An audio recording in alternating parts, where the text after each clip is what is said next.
Hello everyone, it's Melinda, and today we're going to be looking at my collection of biotite and learning a bit about biotite, which is a black or very dark form of mica. So I have a lot of specimens to show you today. I'm going to start with some of my specimens from Wanup, Ontario, which is a location that we visit during my Sudbury tour. And there's so much gorgeous biotite mica and also muscovite mica at this location. These ones in particular are in albite, which is a type of feldspar, as well as a red iron-included feldspar. This is the biotite mica right here, and it's a little rough, but that is its shape. That is a typical, structure for biotite crystals. And I'll show you its pretty matrix, bit of quartz, gorgeous. Just making sure that was quartz. Yeah, so beautiful, so shiny. This one here is very much in albite, which is white, yellow, and there's little pinky areas as well. I love this biotite specimen. You can see the crystal shape kind of jutting out of this rock here. It should be completed probably within the rock if I picked at it, but I don't want to do that because I love it as is. And this one's got almost like a bronze tinge to it, sometimes a little greenish kind of tinge. It's so beautiful. And you can see some little areas of like golden green muscovite along with it, which is not unheard of. Absolutely gorgeous. So I'll give you the tour of this piece. Yeah, and I'll start my spiel. So biotite is a common group of phyllosilicate minerals within the mica group. They're dark and silvery and coppery and bronzy, and they have kind of a metallic look to them. So sometimes when we're, just new to the hobby, we find this very shiny metallic looking specimen and we think, oh my gosh, I found something fantastic, graphite or, silver or, something quite rare, when in fact we're just finding mica, which is very common, and biotite, this black or very dark mica, is also common. Yeah. But still utterly gorgeous. I just love it. It's my last little piece from that location. I find really neat. Did that focus properly? Oh, maybe so. Alright, and I love this, how it broke here and how we can see it, because you can see all the little pages that would make up this mica, biotite mica book. I'm sure it continued on and maybe some pieces were broken off, or not. I don't know. Looks like a nice face. Oh, it's just beautiful. I really like this piece because I think if I were new when I found this, I might have saw a black crystal and saw like, oh, are these striations? Maybe I have black tourmaline here. When we're new to the hobby, we get like really excited about little things that we recognize. And I could see that mistake happening. The way to tell is if it is, glossy like that, if it chips off, and you'll see throughout this video there's going to be pieces of biotite mica just flaking off everywhere. If you can chip it easily, if it rubs off on your hands, little sparkles, definitely mica. And the more you work with it, look at it, find it, the more you'll very easily be able to identify it compared to other minerals. So pretty. Love it. Alright. So another similar sort of piece. This is from the Quattaville area, and this one in particular is from our well-known and very beautiful rose quartz quarry. that we have here in Quattaville, Ontario. I love this piece because it has black Biotite mica on either side of this feldspar. I just think that is so, so cool. Like sandwiched. Too neat. And again, I just think this stuff is so pretty. Even if something is, you know, plentiful or common, that doesn't mean we can't still love it and appreciate it. All right. So going back to the One-Up area, which I cannot stress enough, we just have really, really, really gorgeous different micas at that location. But this specimen back here is also from that location. Very black. You can see how nice and certainly dark black these mica flakes are. And they're included again with that white albate. However, there's also crumbly, smoky quartz all around here and mixed in with the black mica or biotite mica here. Yeah, so you'll see it crumble, but I just thought it was such an interesting, you know, combination of different minerals. I love how black the biotite is in this one. Stunning. And you can see here, this is the beginnings of a book for sure. And a nice face there. Oh, I love that glossy shine. Beautiful. So if we're going to continue on that path of looking at biotite with feldspar, there is one more from the Quattaville area. However, this one is from the beryl quarry rather than that rose quartz quarry. It is very black, glossy biotite mica, and again in feldspar. This one's more of a pinky feldspar. So, so, so beautiful. Absolutely love it. Okay, so biotite is primarily a solid solution series between the iron end member annite and the magnesium end member phlogopite. More aluminous end members include siderophyllite and eastonite. So those are just different varieties of mica that are within the same family as biotite. Biotite was regarded as a mineral species by the International Mineralogical Association until 1998. In 1998, its status changed to a mineral group rather than a singular mineral. So the term biotite is still used to describe unanalyzed dark micas in the field. We just kind of group them all together as biotite. Because you would have to have them, you know, chemically analyzed to see, you know, more specifically what type of mica they are. So when we're out in the field and we're finding beautiful mica and it is black or very, very dark, and especially if it's been documented to occur in that area, that is also really key, then, you know, your safer bet is to say biotite mica.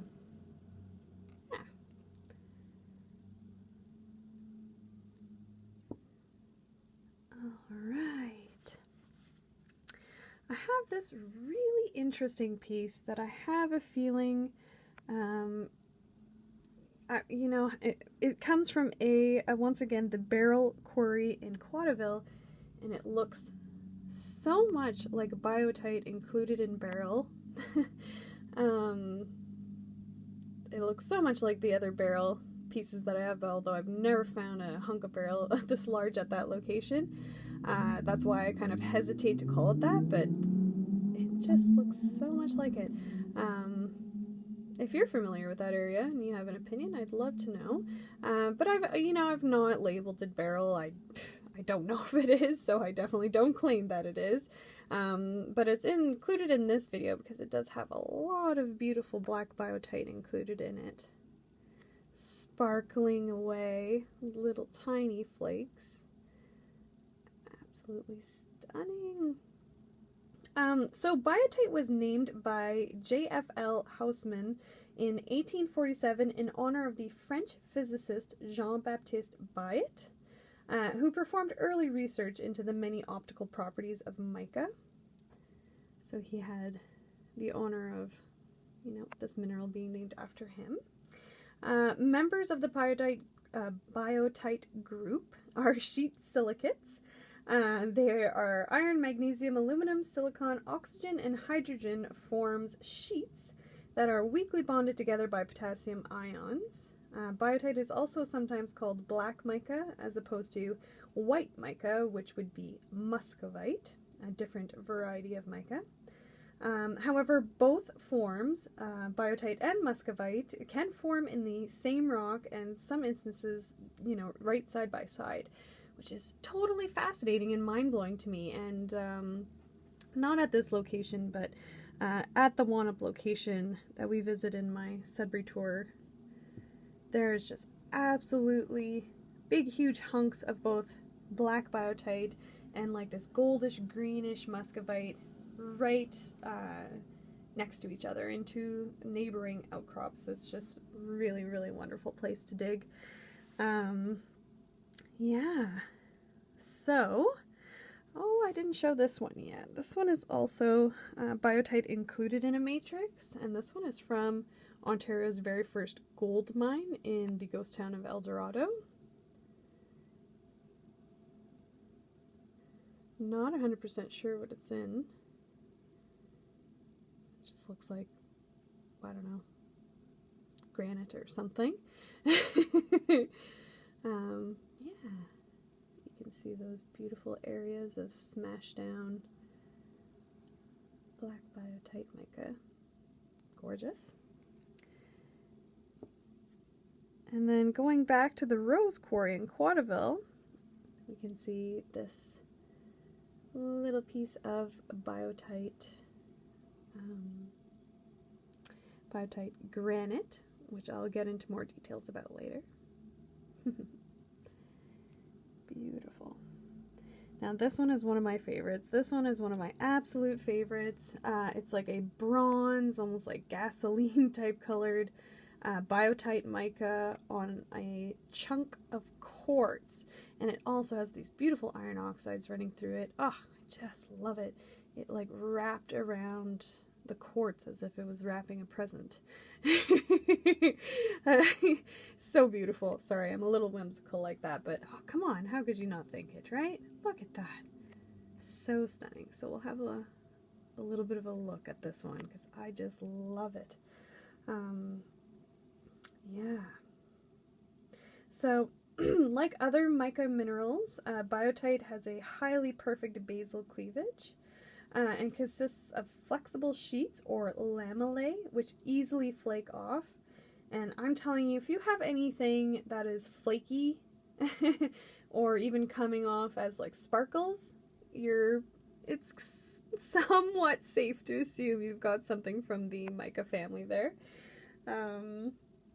It appears greenish to brown or black, black being probably more common, and even yellow when weathered. And that's probably what's happened to this one. That's probably why it has kind of that bronzish, greenish, almost like a gasoline type look. Gasoline in a puddle, you know? I was one of those strange kids that loved seeing gasoline in a puddle, even though now as I'm older I realize it's just devastating for the environment, but my gosh, the color is so beautiful. Yeah, oh, love this chunk of quartz. So, so, so, so pretty. So it can be transparent to opaque, particularly muscovite. I have lots of transparent muscovite from the same area. Oh, and I don't know if I mentioned, but this one is also from that Wanap area. It is such a great area for micas and quartzes, different quartzes. Ah, it's amazing. Yes, so, sorry, back to my original thought. It can be transparent to opaque and has a vitreous to pearly luster and a gray-white streak. So again, that's that kind of, the luster they're referring to is pearly. Sometimes people describe it as like kind of metallic, but certainly very reflective. Oh. Oh, so, so, so gorgeous. All right. I think I've done all those that are, you know, connected to other minerals, included with other minerals. So now I'm going to get into my favorite thing, which is Mica Books. Oh goodness, that's when you get a nice big chunk of a mica crystal that still has a lot of pages all nicely stacked and intact, nice and solid. And because mica consists of these lamellae or pages, a nice big chunk is often referred to as a book, and I just love that. And I'm a big book lover, so so it makes sense that I would love it. Yeah, so I'll start with one from Bancroft, Ontario. It's a nice solid chunk. Again, it's rough. Obviously we can't see the, you know, all the crystal sides. It's been broken and crushed and so on. But I just love that we can see, look at those pages. It's just absolutely mind-blowing to me that nature makes this. I know, I think that about a lot of minerals, but when I see a mica book, it blows me away. I know it's not necessarily a rare thing, but gosh, look at that. Nature does that. It builds all of these beautiful pages and stacks them all together. Ah, can't get enough. There we go. Some of it's falling off as predicted. Oh, I just love it. Oh, goodness gracious me. Yeah, so, so, so amazing. So like I said, when biotite crystals or any mica crystals are found in large chunks, they are often called books because they resemble books with pages containing many, many, many, many sheets, right? Too cool. Absolutely, absolutely cool. Yeah. This one here is from Harcourt, Ontario. Oh, so wicked. Nice solid crystal sides, but it's clearly been mashed up a bit, but oh. And again, you can see all the pages, and it even looks smooth on this one, but it's still made up of pages and pages and pages of mica. Oh, amazing.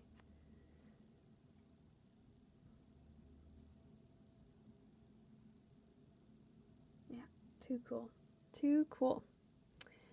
And then going back to, you know, my beloved Wanup location, there are many books to be found, and some of these are even a little bit silvery, as you can tell. Oh, dropping pieces. It's bound to happen. Beautiful. Again, a little bit more silvery. So beautiful. And we can see the pages.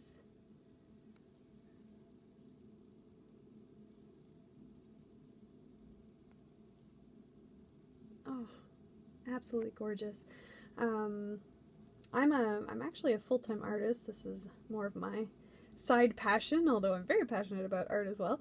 And I like to mention to people that we actually make, and I use quite often, this beautiful mica paint. It's like a special and quite expensive medium that you can buy. It comes in gold and pearl, and it's literally all mashed up mica included in a paste that you can put right onto your painting. And I always, you know, dreaded the cost, but sucked it up because it's so beautiful. And now I kind of wonder if I could make some of my own. I bet you I could. Awesome. And a couple more. So you can see how metallic-y this one looks. Silvery again, like the past few, and you can kind of forgive someone who's new for thinking that this might be something metallic or something, you know, really special. Not that mica's not special, but it's quite common. Ah, so pretty.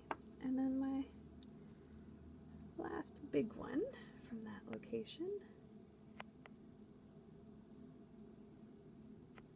This one's nice and solid. Nice clear sides. Isn't that just something? I mean, it broke off here, but oh man, so stunning. And there's so much of this to go around at this location. Definitely, and everyone can bring home quite a few pieces. It's fantastic. Ah, nice little rainbows in there. Love it. Okay, and then I have a very dark black Biotite, very rough book, but again, it's all solid in pages. And this one is from Norland, Ontario.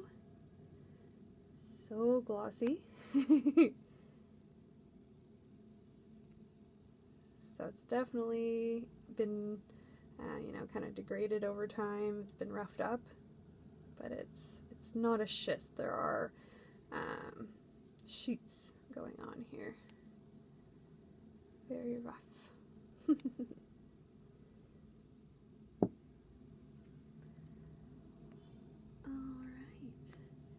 And I also wanted to talk about schists. So schist has medium to large flat sheet-like grains in a preferred orientation, which means like nearby grains are roughly parallel. They're all going in the same direction. It is defined by having more than 50% platy and elongated minerals such as mica, which is why I wanted to talk about it, or talc. Often finely interleaved with quartz and feldspar. Schist forms at a higher temperature and has larger grains than phyllite. So phyllite is more of a very smooth but sparkly rock, whereas these schists are certainly not smooth. They're very crumbly, and you can see the little flakes of mica. They're not like, you know, little pinprick sparkles. They're solid, tiny but solid little sheets of mica all stuck together, and you can see what I mean by them all going in the same direction. Oh, so pretty. Very pretty. And schists are, you know, far more common than like these nice books. And it is made up of black biotite mica, which is why I thought it would be a cool opportunity to include it in this video. Yeah. And I have another one.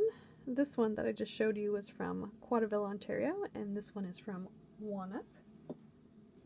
There we go. So again, this is from that location I really like. And like I said, it's a part of my Sudbury tour. So pretty. So the names of various schists are derived from the mineral constituents. For example, schists primarily composed of biotite, like this, or muscovite, are called mica schists. Most schists are mica schists, but it can also occur as graphite schists or chlorite schists. However, mica schists are extremely common. Schists are characteristically foliated, meaning that the individual mineral grains split off easily into flakes or slabs, and you can see them all over my fingers. The word schist is derived ultimately from the Greek word schizion, meaning to split, which is a reference to the ease with which schists can be split along the plane in which the plated minerals lie. So they are very easy to break up. When we're looking for almandine garnets in a schist, we'll, you know, throw them on the ground and they just smash up into pieces, you know. It's wonderful fun. Yeah, pretty darn cool. Alright, and then going back to that, that piece of granite, so I can just talk about that briefly. So Biotite Granite is certainly a common thing. Typically consists of the minerals milky, which is like a white quartz, plagioclase, feldspar, which is often, again, white, and biotite mica crystals, which we can see sparkling in here. Like I said, if you found a rock and it's got sparkles in it, little platy sparkles, it's pretty safe to say you're looking at a mica. Yeah, so stunning. And then I think I have one more that I don't remember if I showed off, and this is from the barrel pit in Quaterville. Again, really nice glossy mica, very common to be accompanied with feldspar. So awesome. I love the shape of this one, like you can see the crystal sides. Oh, I love it. Oops, oh no. Alright, there we go. Yeah, I hope you guys enjoyed looking at all of my different specimens, and I hope you learned a little bit about black mica, so if you ever see it out there in the world, you'll know it right away. Alright guys, thanks for stopping by. I'll see you next time.